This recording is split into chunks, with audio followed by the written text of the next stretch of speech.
It's crazy how having a phone could become the worst thing that happened to me. Hello, everyone, and welcome to a bonus episode of Decoding TV. Today on the podcast, we're going to be discussing Unknown Number, the high school catfish, which is a new documentary that's available on Netflix. And joining me for this conversation, I'm really excited to introduce this guest to you. Every week, Christy Bosch reaches millions of people online through her videos about documentaries as at that documentary girl on platforms like TikTok and Instagram. She joins me today to discuss this documentary. Christy, thanks for chatting with me today on Decoding TV. Hi, I'm so happy to be here. This is my first podcast experience, other than my own, yeah, I'm really excited to talk about this film because it has just blown the world away.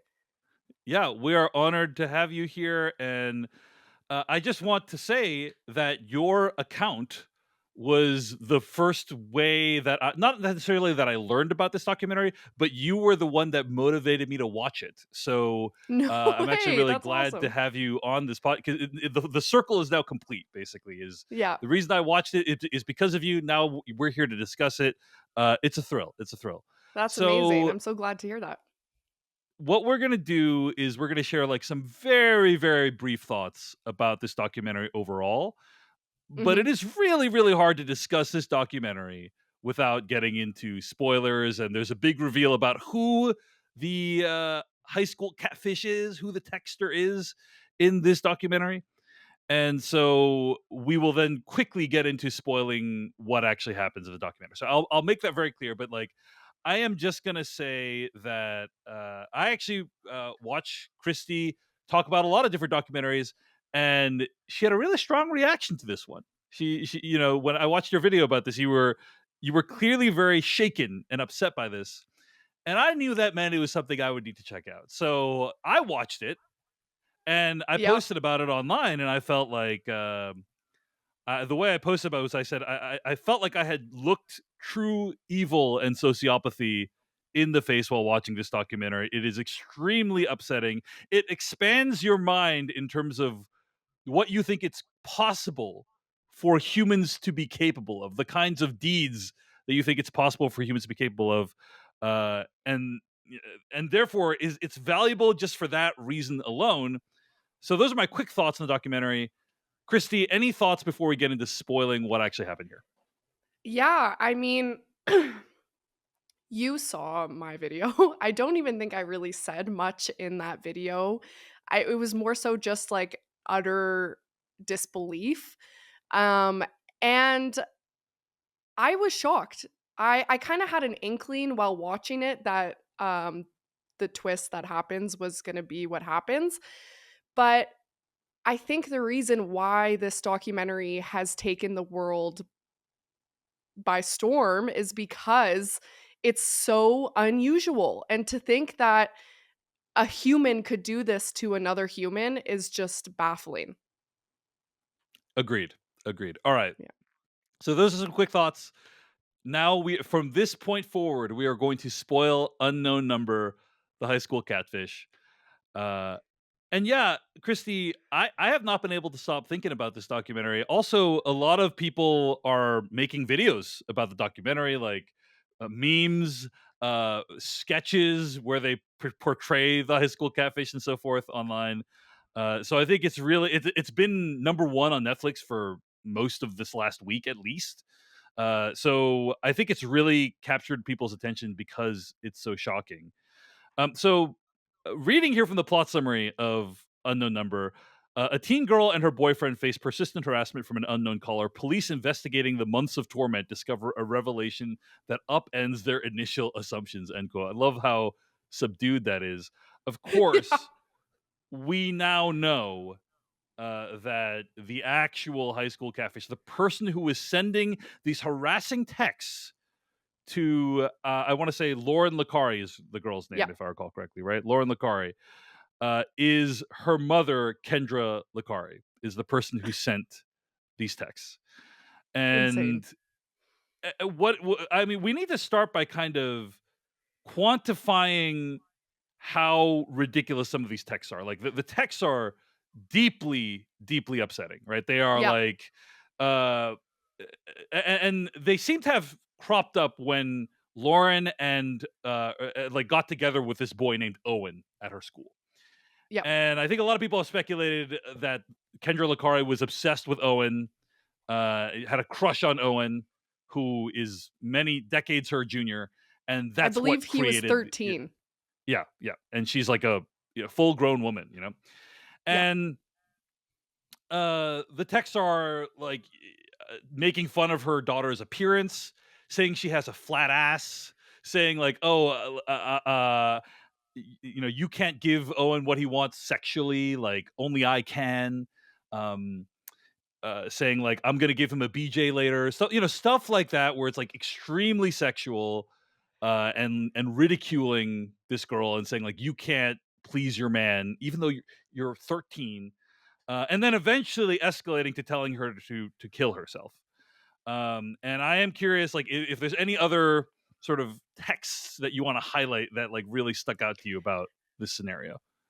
Well, these are messages that I wouldn't even send to my worst enemy. I Hmm. can't imagine sending these to anybody, let alone your own daughter. And I recall at one point in the documentary, I'm not sure if it was I think it was the superintendent of the high school. He Hmm. was like, "I'm blushing reading these messages. I haven't even heard anything like this." I think she says at one point, "I'm gonna give you a creamy good time," or something like that Fucking make him horny. Make it cream. What in the world? to Owen. Yeah, And yeah. the superintendent is like, They were vulgar and nasty enough in nature to make a 53-year-old man blush. "What? Who, who is? What kind of child is?" Because at this point they think it's a child sending them. Right, right, right. Uh, Yeah. there was an article at The Cut published entitled "Who Was Cyberbullying Kendra Licari's teen daughter?" that has a different, has more details about this case. And Yep. they posted a lot of the actual text. You also see a Yep. lot of the actual text in the documentary. But here are some actual texts. Okay, so this will be Oh upsetting. God. You can already probably tell your anorexic body ain't worth shit. Uh, you jealous bitch. He ain't talking to your sorry ass. Oh my God. He didn't even talk to you. Get to the effing point. He hates you. Now we ruin your life. These are exact texts, and it's just, yeah, Sent by a they're grown woman they're to deeply a upsetting. child. Yeah, Yes. yeah. Not only a grown woman, but like the person's mother. Like that's the thing is, Yes. I think what's so shocking is you think your mother is the one person, right? And I know like people have challenging relationships with their mothers, and so there's Yep. broken homes. I'm not ignorant of those things, but the one person who's supposed to have your back, who's supposed to defend you and care for you no matter what, is somehow harassing you with these extremely Yeah. upsetting texts. It shocks the conscience. It's Yeah. like what was your sort of, can you recall your reaction when when you first learned that Kendra Licari was It's behind this? it's unfathomable. Like, this is why everybody is posting about this nonstop. And also Kendra's reaction or justification behind why she's doing what she did, saying that everybody does things bad or illegal and they just don't get caught and she got caught. Every single one of us makes mistakes. Not a single one of us has lived a perfect life. It's just ridiculous because nobody does this to their own child. And it's why everybody is obsessed with this documentary right now because it's unheard of. Well, I think you bring up a great point, which is one of the things the documentary does well is, first of all, apparently everyone involved in this story decided to appear in the documentary, or most people Yeah, involved in the I story saw decided to that. appear in Yeah. the documentary, which is impressive. Yep. In this article in The Cut, they kind of talk about how several of the main players did not want to be interviewed for this article. But the documentary managed to get virtually everyone, including Kendra Licari herself. So Yep. that is a solid, get that they were able to achieve. Another thing that they were able to get, which again, it seems like the Cut article did not get when it was published earlier in 2025, I want to say January 2025, In January. Yep. is it did not get the police body cam footage of Kendra Licari's arrest. And Right. that is in the documentary, and it is very, very compelling tape, in my opinion. So the documentary does some meaningfully useful things in helping us to understand the situation. Yep. But it's also received a lot of criticism, Christy, for how it Yeah. handles Kendra Licari herself. And specifically, there's a couple things the documentary does that I think people find to be upsetting. Number one, Kendra Licari participates in the documentary as a subject before you realize that she is the perpetrator, which is like, Yeah. I don't know that I've ever seen a documentary do that before. Like, usually in a documentary like this, No. they have a thing where it's like, and the person was blind, and then you see the person like a chair, and then the person like walks into frame, and then they sit down, and they're the perpetrator. But like, this person was here the whole time. It's a very shocking moment, but it also makes Yeah. you be like, wait, why did you frame the person in that way? You know, like, I guess I'm curious, what did you make of the fact that Kendra was a participant in the documentary leading up to the reveal that she was the actual perpetrator? As an avid documentary watcher, Yes. I think it's genius. I know it's getting a lot of criticism, but that is every documentary filmmaker's dream, to have the perpetrator interviewed in the film. And in most documentaries, something comes up where they go, so and so, we asked them to participate, but they decided not to. Right. I think Skye Borgman's uh, the way that she allowed Kendra to participate in the entire film, and you don't find out until halfway through the film that she was the one sending these messages to her daughter, I also think is genius, because it puts the watcher in the mindset of how everybody was probably feeling at the time.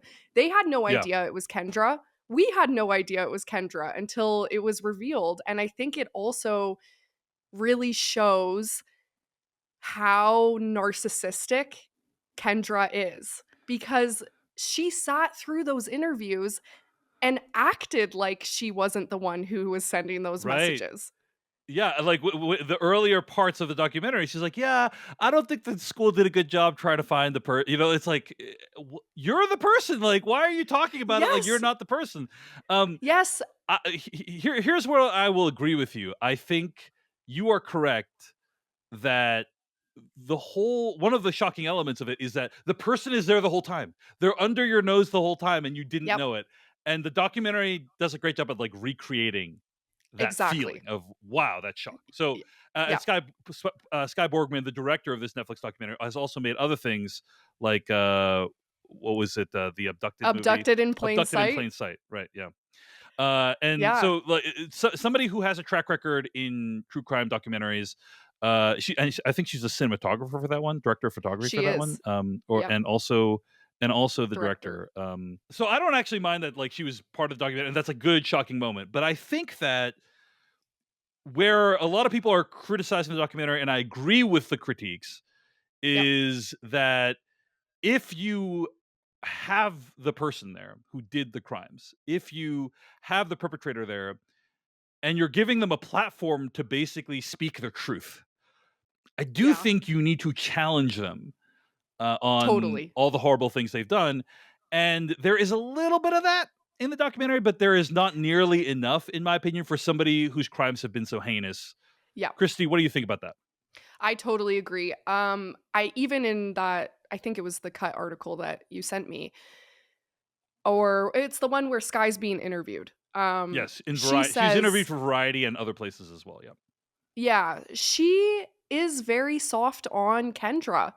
Even in Yes. being asked about Kendra participating in the film, she says, like, I think it was really good for Kendra to reflect on the things that she did. I'm pretty sure Kendra is a predator, a child predator.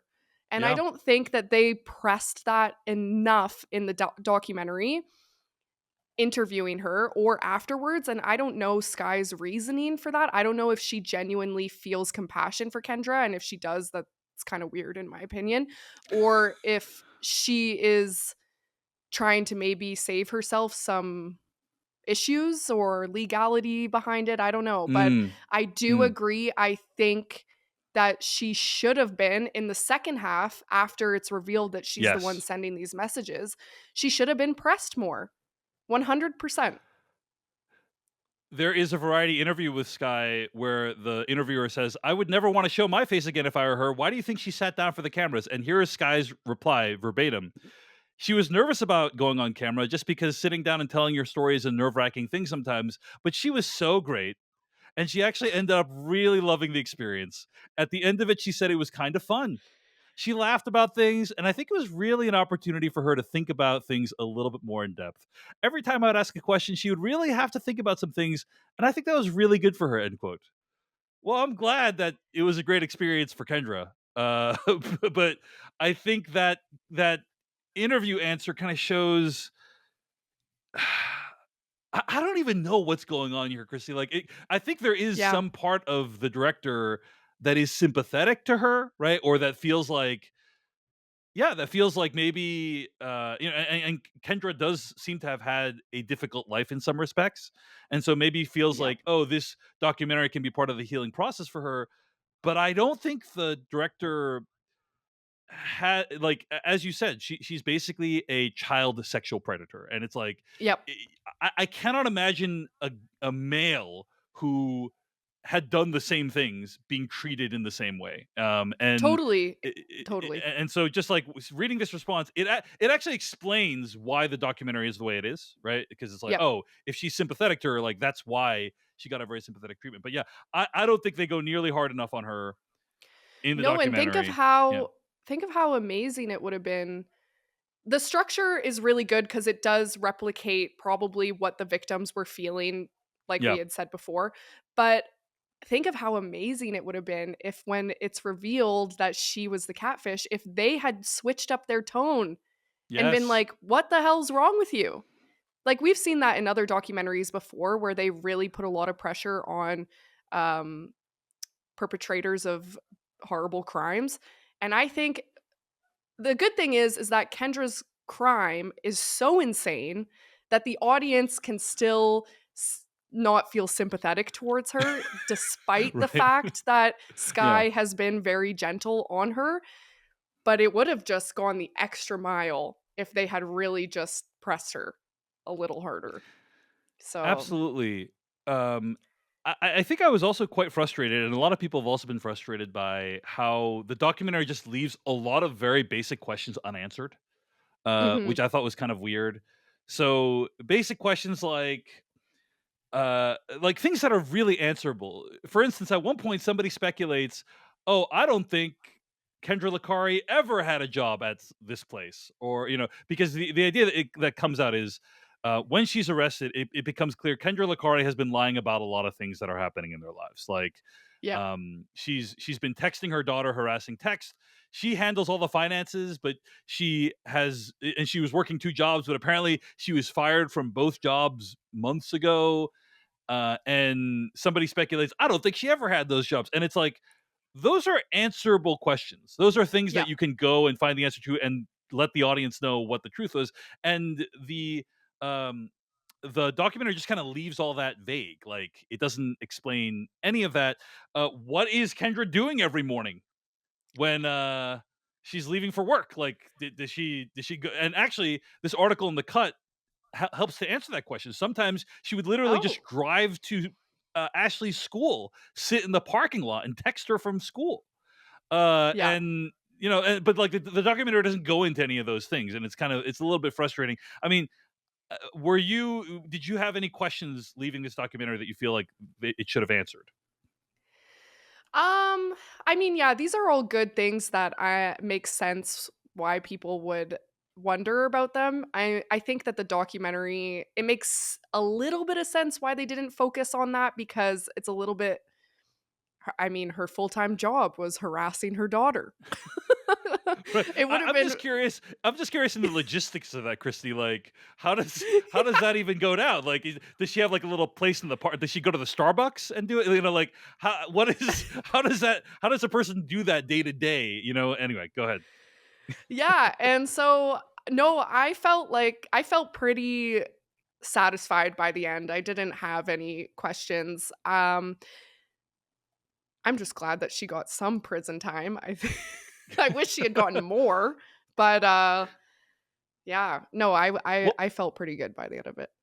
well, one of the most haunting things about how this documentary ends is you realize that Lauren, Kendra Licari's daughter, despite everything that's happened, still wants to have a relationship with her mom. I think actually Yeah, the way that it is conveyed is really, there's something beautiful about it, but there's also something deeply upsetting about it because I don't think this girl really understands the magnitude of the damage that was done here. But yeah, yeah. what did you make of the fact that Lauren still wants to Well, be best friends with her mom at the end of this? well, a lot of people have been going very hard on Lauren on the internet for wanting to have a relationship with her mom. But we have to remember that I think she's 15 now. Like, this is a child. And it's very, very normal for a child to want to have a relationship with their mother, especially a girl. And I would not be surprised that if when Lauren gets into her 20s, becomes an adult, she starts to see, we all have this moment in our lives where we start to see our parents as people and not as our superhero parents. It's most likely that she's going to become an adult and look back on this and go, That's really fucked up." And not she's going to have to go through a lot of therapy and probably won't want a relationship with her mom. That's Yeah. So I think we need to remember that these are kids, and kids, their brains aren't fully developed. They want to have love and support, and yeah, so that actually makes sense to me that she would want to have a relationship with her mom. I agree with everything you're saying. It does make me ponder the ethics of a documentary like this, right? Because it's kind of freezing this moment in time. Yeah. And my guess is conservatively tens of millions of people will watch this and like that's the picture of Lauren Licari they're going to have. And yeah, many of the people were minors at the time of the events of this film. Yep. So uh, but I agree with with what you're saying. Is like I don't think this is going to be Lauren Licari's like long term position on her mom, Yeah, Kendra I Licari, agree.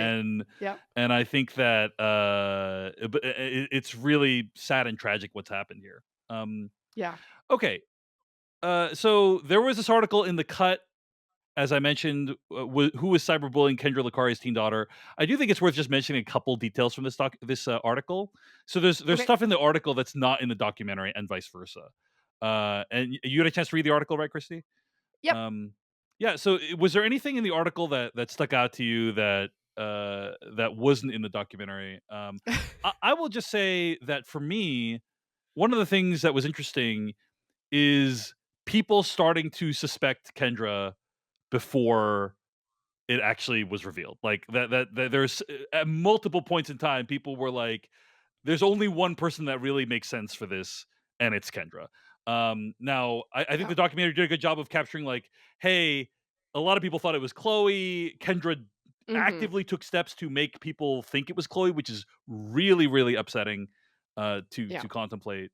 But uh, I do think that in the article, it's like, oh, Kendra's obsession with Ashley and Owen was real, or sorry, Laura, she's called Ashley in the article, with Lauren and Owen was really deep, and it kind of raised some red flags for people in a way that I don't think you get a sense of in the documentary. But yeah, any reaction to the article or any other of the background details about the story, Christy? Yeah, I think the article did a really good job of capturing how caught up these people were in this whole scenario. Um we I mean, earlier you mentioned how it was like really surprising that everybody wanted to be interviewed for this documentary. Yeah. I think we have to remember that these people are from a small town.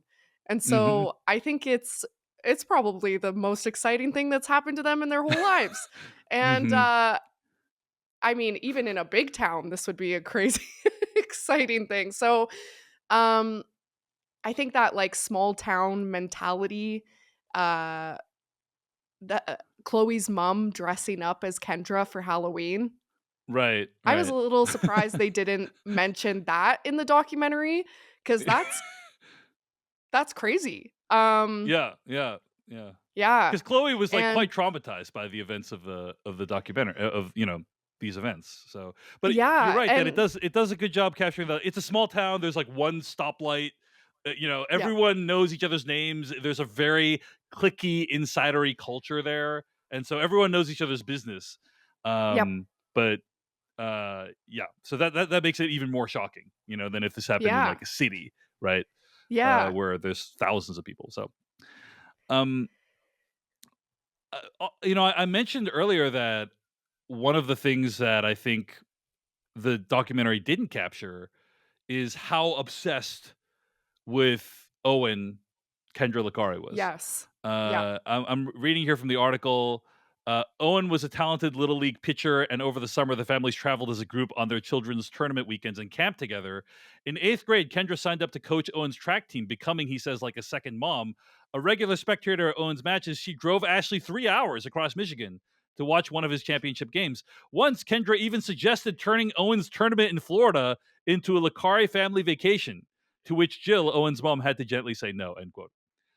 Uh, that is a hilarious detail because it's like you can imagine if your friend was like, "Hey, your son's tournament in Florida, we're all just gonna go there and treat it like a family vacation." You have to be like, "That's no, please do not do that." Right? Like that would be weird. I think that would be weird if they were that into it. Um, yeah. The article did a really good job of portraying Kendra's obsession with Owen, and that was a part of the criticism for the documentary is that they briefly touched on it, yeah, her obsession with him. He said she would cut my food for me. She would do things for me. She would cut my own steak for me. His mom was like, I'm really starting to think that she has a crush on my son. And that's it. That's all they said. But we forget that Kendra, after Lauren and Owen broke up, Kendra messaged Owen's new girlfriend who wasn't even yes, from that town. How did she find this girl's information? yeah, yeah, and Like, that's not in the article, I don't think. And it is a yeah, shocking detail that it strongly hints at one of the key motivating factors behind this whole thing, which is Kendra's obsession yes. with Owen, right? Like, And they and hardly talked about it. yeah, yeah. I Yeah. mean, it goes very unexplored. So yeah, that's something that I think like this is another kind of question the documentary leaves unanswered. Is like what was going on there? Like what was Yeah. why was Kendra not confronted with like, hey, why were you obsessed? What was going on with the obsession with Owen? Like clearly Yeah. you are obsessed with Owen. Like tell us about that, right? And but like that doesn't really come out in the documentary. And it's Yeah. really upsetting. Go ahead, Chrissy. Yeah, it would have been uh such an interesting thing to press her on because like you Yeah, said before, if it was a male, if it was her father who was doing this, he probably would have been pressed on it. But he would probably still be in not jail right now, is my guess. yeah, But yeah, yeah, 95% of pedophiles are men. So to have 5% of women, you have a woman who is very clearly obsessed with a minor and sending sexual messages to minors. Why are you not pressing her on this? This is so unusual. Like I can't even think of another documentary about a female predator off the top of yeah, my head. So yeah. it seems like a missed opportunity. I agree, and I think that just in general, the documentary didn't approach Kendra. The documentary and the documentarian clearly do not view Kendra in the way that you and I view her, which is like kind Yeah. of as a predator, as a monster, and Yeah. it's odd. It's strange that Yeah. the documentary doesn't view her that way. But Yeah. you know, it kind of the way she's described in interviews is like, oh, she had this bad experience, and but she's working through it. She's working through it, and that's admirable. On Yeah. that note, I do think one of the things the documentary does well is you describe Kendra as a narcissist, and I do think the documentary does a good job of portraying how little accountability Kendra has taken for these events, right? When For I watch sure. this documentary, I do not get the sense that this is somebody who understands how serious some of these crimes are, how upsetting Yeah. some of these crimes are, and has taken responsibility. This is somebody who doesn't think it was a big deal. This is somebody who doesn't even think it's her fault. Yeah. And the documentary does a good job capturing the level of delusion that Kendra Lakari is experiencing to have those beliefs. Yeah. What do you think, Yep. Christy? Do you agree with my assessment? Oh, totally. I mean, I think the biggest part that's been clipped or talked about from the documentary is her comparing it to drinking and driving. I'm sure people drove drunk, haven't been caught, right? But again, if you get caught, I mean, drinking and driving Right. is a horrible thing, but I saw somebody online say when you drink and drive, you're not choosing to drink and drive every single day for 2 years. You're not pounding back a bottle of vodka and getting in your vehicle every day for 2 years.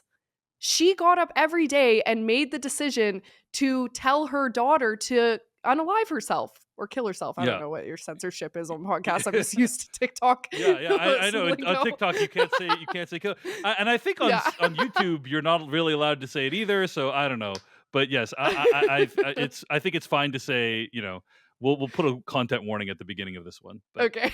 in any case, yeah, it's this is a deliberate decision she made every single day, and it's really upsetting that she did this. But also, like, you've seen a lot of documentaries, Christy, where people are actually remorseful over their crimes, right? Like where people Yeah. have taken accountability and they've done the work, and they're like, "Oh, hey, like looking back on it, this was a horrible thing I did." I did not get that sense from Kendra Lakari. What do you think? No. No, Yeah. no. And apparently in that Variety article, Sky Borgman said she's been going through a lot of therapy. It's like, well, I think she needs to do more because I didn't get the sense that she was remorseful at all. At all. Yeah. Um Yeah. Yeah. She yeah, she so kind of she did not treat the topic seriously. She was kind of like laughing, like haha, like and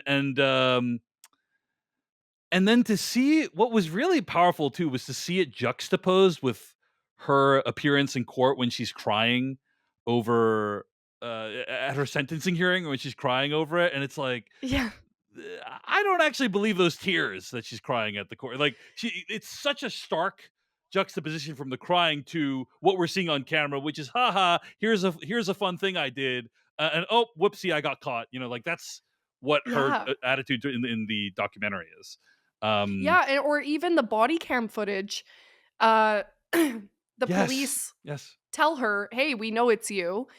And then they bring Lauren in to tell Lauren, and she's like comforting Lauren, like they're just finding out that someone in their family has died. It's like, excuse me, you were the one who did this whole thing to her. Why are you rubbing her back and kissing her on the head? And it's very weird. A lot of people would probably like distance themselves, or like the body language is just so strange. It's like she disassociates herself from the things that she did. It's very, very odd. I agree. And if I was Lauren in that, look, who knows how we would behave in that situation? Lauren, it seems like in that scenario, just completely disassociated. Like, Yep. it seemed like she's almost catatonic in that scene because she's barely understanding Yeah. what's going on. But really, one of the explanations that's brought up in the Cut article and also in the documentary about what's going on here is it's a case of cyber Munchausen syndrome, which is not only a catchy word, but I actually think is quite accurate Hmm. because what is going on here is that sometimes parents or people, right, fake things online in order to generate sympathy, right? And Right. this is not the only case of this happening, right? This is a very, very extreme case of this Yeah. person attacking their daughter. But I think I bring it up, Christy, because I think at the core of it, there's probably something about how this woman, when I watch the documentary and that body cam scene footage where she's kind of hugging her daughter, this woman, in some sick, twisted way, I think does really love her daughter and does care for her daughter. and thinks that the texts are a way to bring them closer together, right? That, hey, Yeah.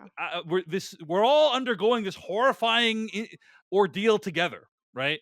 And if I'm sending these harassing texts, like, we're all going through this together, it's going to bring her close. She's going to come running straight into my arms, and we're getting a lot of sympathy from people around us. And there's a lot of social benefits that come Right. out of in a situation like this. And so Munchausen syndrome, of course, the thing where you fake having something, or you fake your child having something to generate sympathy from people around you. Cyber Munchausen is even easier. You don't even need to feed your child bleach. You can just you can just start sending them all these texts from a burner, and that's it. Yeah.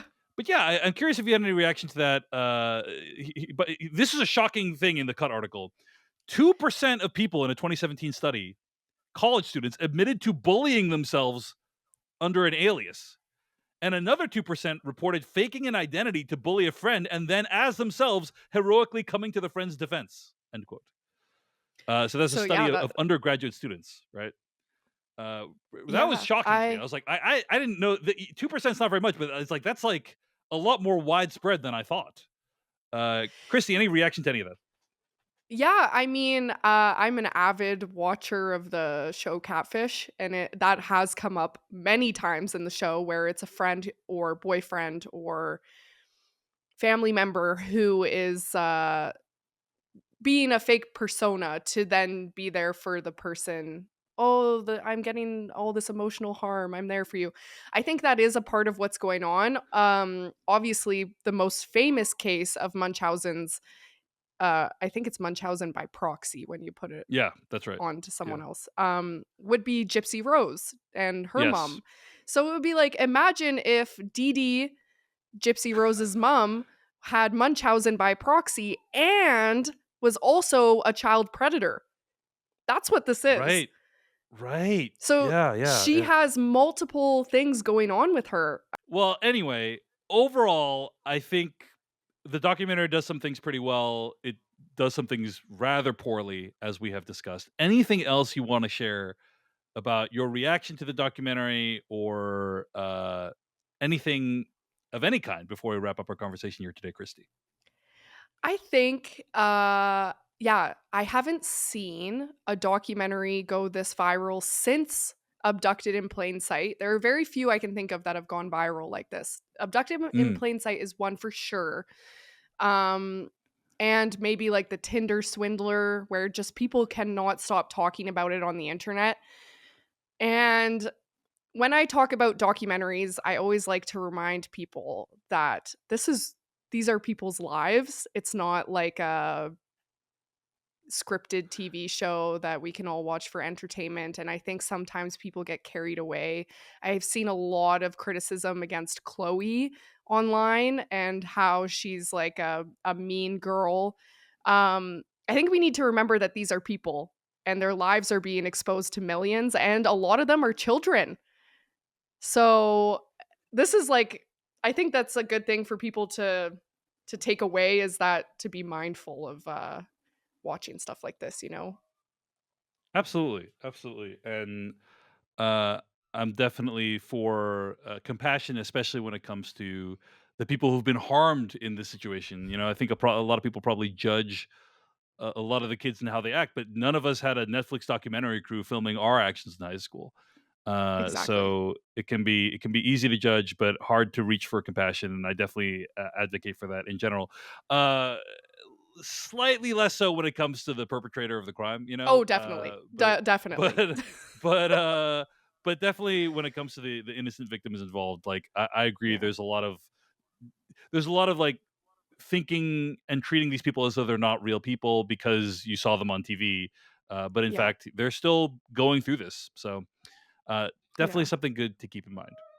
Christy Bosch is somebody who talks about documentary films across all of her platforms at That Documentary Girl. You can also find more of her work at thatdocumentaryGirl.com. Christy Bosch, thanks for chatting with us today on Decoding TV.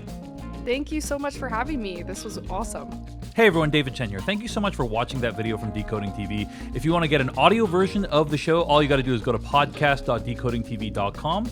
And if you want to support what we do, get ad-free episodes of the podcast and also bonus episodes of the podcast, go to decodingtv.com and become a paid member. Of course, you can also like and subscribe for more. We appreciate it. Thanks. See you later.